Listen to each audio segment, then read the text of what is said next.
నన్ను గురించిన కొన్ని విషయాలు మీతో పంచుకోవాలనుకుంటున్నాను. నా బాల్యం గురించి చెప్పాలంటే ఒక్క మధుర స్మృతి కూడా లేదు. అన్ని చేదు అనుభవాలే. నేనిప్పుడు కూడా ఎవరి ప్రేమను నోచుకోలేదని, ఒంటరిదానని బాధపడుతూ ఉండేదాన్ని. శూన్యంలో ఒంటరిగా నేనొక్కదానే వేలాడుతున్నట్లు అనిపించేది నాకు. నా తల్లిదండ్రుల దగ్గర్నుంచి నాకు ఆచారపరమైన భక్తి మాత్రం అలవాటైంది. నా దగ్గర 2 పుస్తకాలుండేవి. ఒకటి వంటల పుస్తకం, ఒకటి పూజల పుస్తకం. ఆ పూజల పుస్తకంలో ఏ పూజలు చేస్తే ఎటువంటి ఫలితం వస్తుందో అని ఆ పుస్తకాన్ని చదివి ఆ పూజలన్నీ చేసేదాన్ని. 7 రోజుల్లో 5 రోజులు పూజలు చేస్తూ ఉండేదాన్ని. 2 రోజులు మాత్రం పూజలకు సెలవు దినాలు. ఇంత భక్తి చేస్తున్నా నాకు ఏమాత్రం శాంతి కాని సమాధానం కాని ఉండేది కాదు. ఏదో వెలితి, ఏదో కొరత, ఏదో చెప్పలేనంత అసంతృప్తి. అహంకారం, కోపం, అవిధేయత, పట్టుదల ఇవి నాకున్న గుణాలు.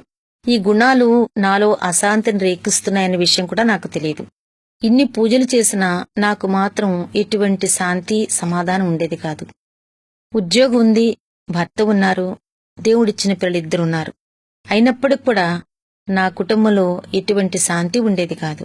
ఎప్పుడూ ఏదో ఒక భయం, చనిపోవాలని కోరిక. మనసుకు శాంతంటూ ఉండేది కాదు. అనేకసార్లు చనిపోదామని ప్రయత్నం చేశాను. అది కూడా ఫలించలేదు. అది ఫలించలేదని నాలో మరింత కోపం, కసి పెరిగిపోయాయి. శాంతి కోసమని ఎన్నో పుస్తకాలు చదివేదాన్ని.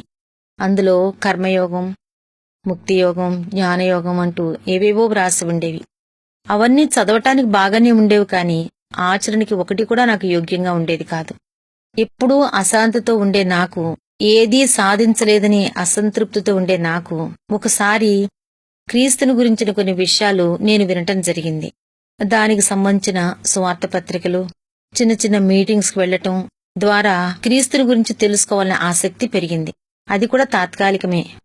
సృష్టికి పునాది వెయ్యకమునుపే నన్ను ఏర్పరచుకున్న దేవుడు నన్ను విడిచిపెట్టడు కదా. ఒకరి వెంట ఒకరిని ఇంటికి పంపిస్తూ సువార్త గురించి తెలియచేస్తూ ఆకర్షించుకున్నాడు. క్రమక్రమంగా బైబిల్ చదవటం, రేడియో వినటం, అనేక మంది భక్తుల జీవితాలను చదవటం ద్వారా క్రీస్తుని గురించిన విషయాలు మెల్లమెల్లగా అర్థం చేసుకోవటం ప్రారంభించాను. ఈ విధంగా భక్తుల జీవితాలు చదవటం వల్ల మనశ్శాంతి లభించినట్లుండేది.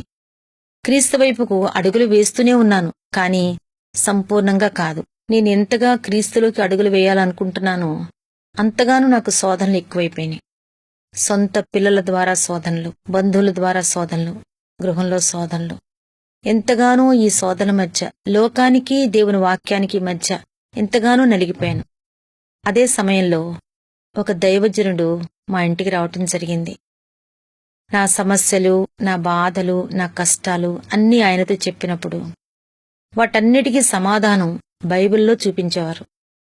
ఏ సమస్యల్లో ఎవరున్నారో వారికి ఎటువంటి సమాధానం దొరికిందో, తన జీవితంలో ఏమేమి కష్టాలు ఎదుర్కొన్నారో, ఏ సమస్యలు ఎదురయ్యాయో వాటన్నిటికీ ప్రభు ఎలాగా సమాధానమిచ్చారో ఆయన తన అనుభవాల ద్వారా చెప్తుంటే నాలో తిరిగి క్రీస్తుడల నమ్మకం బలపడసాగింది. ఏదో వెతుకులాట, ఏదో అన్వేషణ.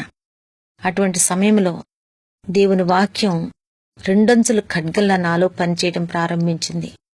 నెమ్మదిగా నాలోని ఒక్కొక్క లోటును సర్దుకోవటానికి వాక్యం ఎంతగానో సహాయపడింది.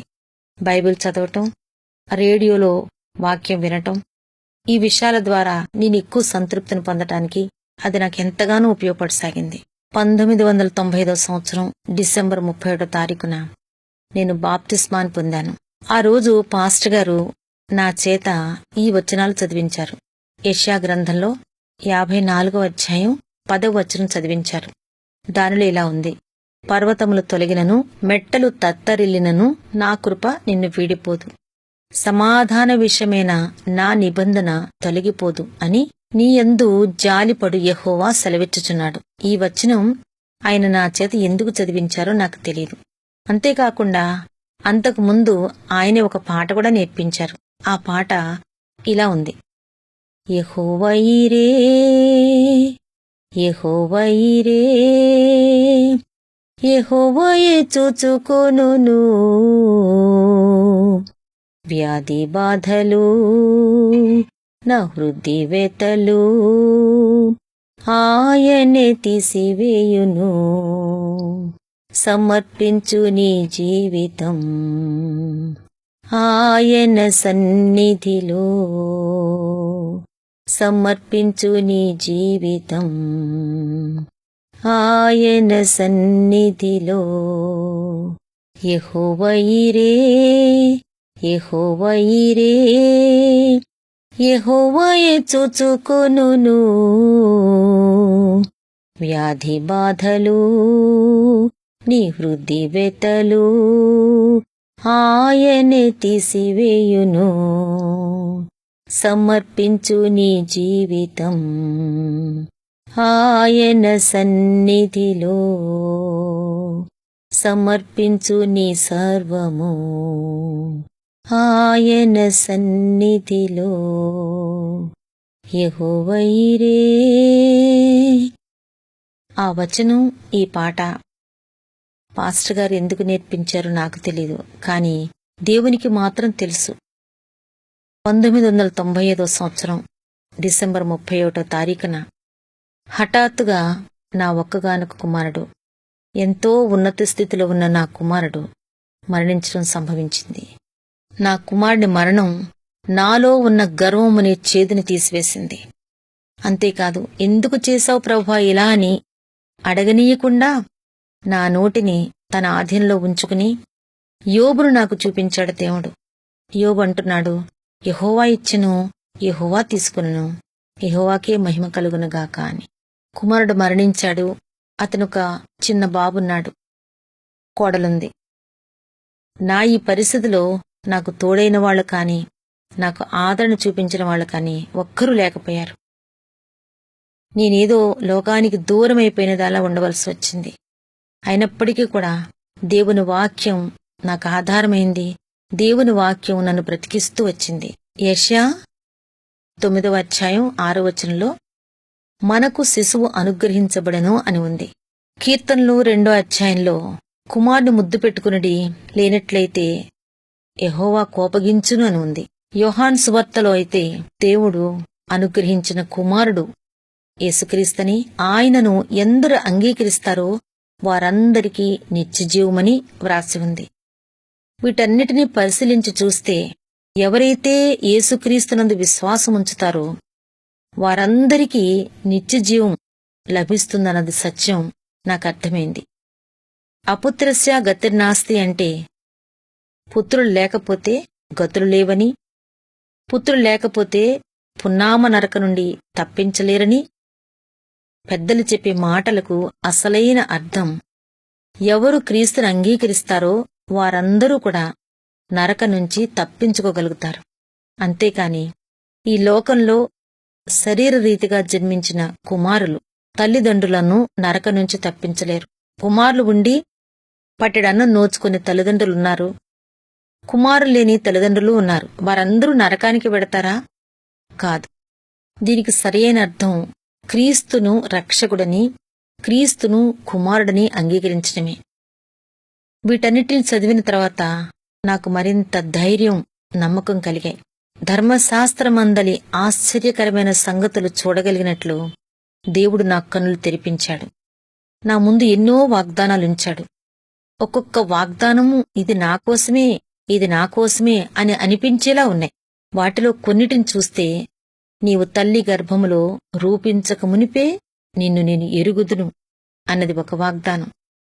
నిన్ను నా అరచేతిలో చెక్కుకుని ఉన్నాను, ఇదొక వాగ్దానం. నిన్ను విడువను, ఎడబాయను, నీకు తోడై ఉంటాను. తల్లి నిన్ను మరిచినా నేను నిన్ను మర్చేవాడిని కాను. ముదుసలి అగు వరకు చంకనెత్తుకుని మోయవాడు నేనే. నీవు నన్ను ఎరిగినప్పటికీ నీకు బిరుదులిచ్చినవాడు నేనే. ఇలా ఎన్నో వాగ్దానాలు. ధర్మశాస్త్ర గ్రంథంలో ఎన్నో వాగ్దానాలు దేవుడు మనకు దయచేశాడు. ఈ వాగ్దానాలన్నీ ఎవరు చదువుతారు? వారికి ఆ వాగ్దానాలన్నీ సొంతం. ఈ వాగ్దానాలను ఎంతో బలపర్చాయి. నాకు ఎదురవుతున్న పరిస్థితులకు కృంగిపోవటానికి బదులు వాక్యం ద్వారా రోజురోజుకీ బలపడసాగాను. నాలో ఉన్న ఈ మార్పును చూసి, నాలో కలుగుతున్న స్వస్థతలను చూసి నా భర్త కూడా దేవుని యందు నమ్మకముంచారు. దేవుని కృపను బట్టి ఆయన కూడా బాప్తిస్మాను స్వీకరించారు. నేనప్పుడు ఎంతగానో సంతోషించాను. ఇక మేమిద్దరం కలిసి దేవుని సేవలో ఎంతో ముందుకు సాగాలని, ప్రతిరోజు దేవుని వాక్యాన్ని పంచుకోవాలని, ప్రతి చోటుకు మేమిద్దరం కలిసి వెళ్లాలని ఎన్నో కలకన్నాను. కాని కొన్ని పరిస్థితుల వల్ల ఆయన నాకు దూరంగా ఉండవలసి వచ్చింది. అటువంటి స్థితిలో ప్రతిరోజు నాకు ఈయన దూరమైపోతారేమోనన్న ఒక భయం, ఒక ఆందోళన నేను ఎంతగానో కృంగిపోయేలా చేసింది. ఒకవైపు దేవుని వాక్యం ద్వారా బలపడుతున్నాను, మరొక వైపు పరిస్థితులను చూసి భయపడుతున్నాను. కాని అనుకోని విధంగా ఒకరోజు నేను ఏదైతే భయపడ్డానో అదే జరిగింది. ఒక భయంకరమైన రోడ్డు యాక్సిడెంట్లో ఆయన చాలా గాయాలతో హాస్పిటల్లో చేరవలసి వచ్చింది. ఎందరో ప్రార్థన చేశారు, సంఘమంతా ప్రార్థన చేసింది. నేను కూడా ఆయన తిరిగి కోలుకుంటారని, దేవునికి సాక్షిగా ఉంటారని అనుకున్నాను. ఆయనకెంతో సేవ చేయాలని, ఇంకా ఎంతగానో ఆయన్ని పసిబిడ్డలా చూసుకోవాలని ఎన్నెన్నో అనుకున్నాను. కాని మా ప్రార్థనలన్నీ ఒకవైపు, ప్రభువా, ఈ లోకంలో నేనిక ఉండలేను, నన్ను తీసుకో అనే చిన్న ప్రార్థన ఆయన చేశారేమో, అదే దేవునికి నచ్చిందేమో. కనుకనే మా ప్రార్థనలన్నీ ప్రక్కన పెట్టి దేవుడు ఆయన ప్రార్థనే స్వీకరించి ఉంటారు. మే నెల 31వ తారీఖున ఆయన ప్రభు యందు నిద్రించారు. ఈ లోక సంబంధమైన ప్రతి బంధం నుండి, వేదన నుండి, శోధన నుండి సంపూర్ణమైన విశ్రాంతిలోకి ప్రవేశించారు. 1995లో బాబు మరణిస్తే 2005లో ఈయన మరణం జరిగింది. కుమారుని పోగొట్టుకున్నప్పుడు నేను 2 కాళ్లు పోగొట్టుకున్న దానిలాగా అయిపోయాను. అప్పుడు నా భర్త నాకు ఊతకర్రగా నిలిచారు.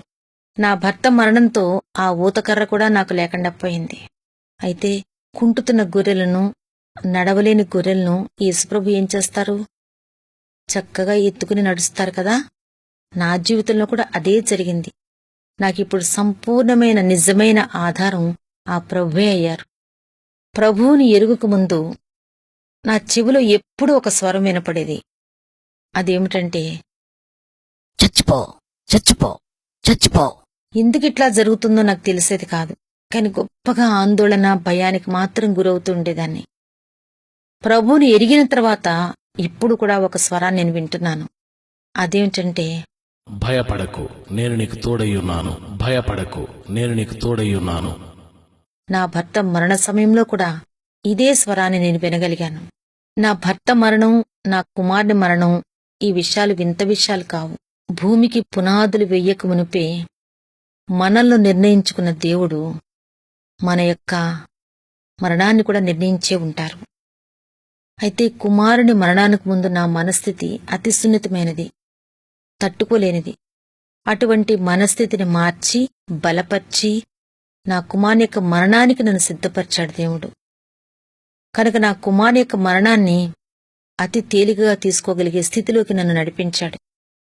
ఎంతో ధనవంతుడైన నా కుమారుడు ఆ ధనగర్వంతో ఏమైనా చెడ్డ పనులు చేసేవాడేమో, ఏమైనా పాపాలు చేసేవాడేమో. అటువంటి పాపాల నుంచి, అటువంటి భయంకరమైన ఆ పనులు జరగకుండా దేవుడే ఆ బిడ్డను తన రాజ్యంలోకి తీసుకున్నాడేమో అనే నిర్ణయాన్ని దేవుడే కలిగించాడు. బాబు మరణించాక ఒంటరిగా ఉన్న నాకు నిజమైన తోడుగా ఉంటూ, ఏ లోటు లేకుండా ఉండాలని ప్రయత్నం చేస్తూ, నాకు ఊరట కలిగించే నిమిత్తం నా భర్త దేవుని వాక్యాన్ని వినటం, దేవునిలోనికి రావటం జరిగింది. ఈ విధంగా దేవుని నమ్మి ఆయన దేవుని రాజ్యంలోకి చేరుకున్నారు. అప్పుడు అనిపించింది, నా భర్త మరణంలో కూడా ఒక గొప్ప అర్థం ఉంది. ఈ లోకంలో లేని విశ్రాంతి, ఈ లోకంలో లేని శాంతి, సమాధానాలు ఆయనకి లభించటానికే దేవుడు ఆయనను తన దగ్గరికి తీసుకున్నాడేమో. ఈ విధంగా జరిగిన విషయాల గురించి బాధపడకుండా, జరిగిన విషయాలు దేవుని వాక్యంతో ముడివేసుకుని వాటి నుంచి ఊరటను పొందటానికి నిజంగా నాకు దేవుని వాక్యమే సహాయం చేసింది. కుంటివాడికి కాళ్ళు వస్తే ఒక సాక్ష్యం, గుడ్డివాడికి చూపుస్తే ఒక సాక్ష్యం, ఒక దొంగ మారు మనసు పొంది మంచివాడుగా మారితే ఒక సాక్ష్యం, ఒక వేశ్య సంసారిగా మారితే ఒక సాక్ష్యం. అయితే ఇవన్నీ బయటికి కనబడే నిజాలు, బాహ్యంగా కనబడే విషయాలు. కాని విగ్రహారాధనలో మునిగిపోయి ఏమాత్రమూ శాంతి లేని, సమాధానం లేని ఒక వ్యక్తి నిజదేవుణ్ణి తెలుసుకుని శాంతి సమాధానాలతో కూడిన జీవితాన్ని జీవిస్తే అది కూడా ఒక సాక్ష్యమే. మానసిక రోగిగా ఉండిపోయే పరిస్థితిలో ఏ మందు లేకుండా బాగుపడటం కూడా ఒక సాక్ష్యమే. ప్రతి చిన్న విషయాన్ని గోరంతలు కొండంతలు చేసుకుని బాధపడే ఒక బలహీనురాలు జరుగుతున్న అతిపెద్ద విషయాల్ని కూడా దేవుని నామములో దేవుని చిత్తానుసారంగా జరుగుతున్నాయని ధైర్యంగా ఉండటం కూడా ఒక సాక్ష్యమే. ఇటువంటి సాక్ష్యమే నేను ఈనాడు మీ ముందు ఉంచుతున్నది.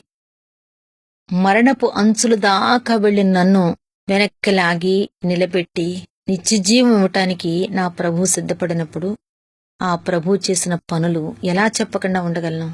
ఎంతో కోపిష్ఠునైన నన్ను శాంతపర్రాలుగా చేశాడు దేవుడు.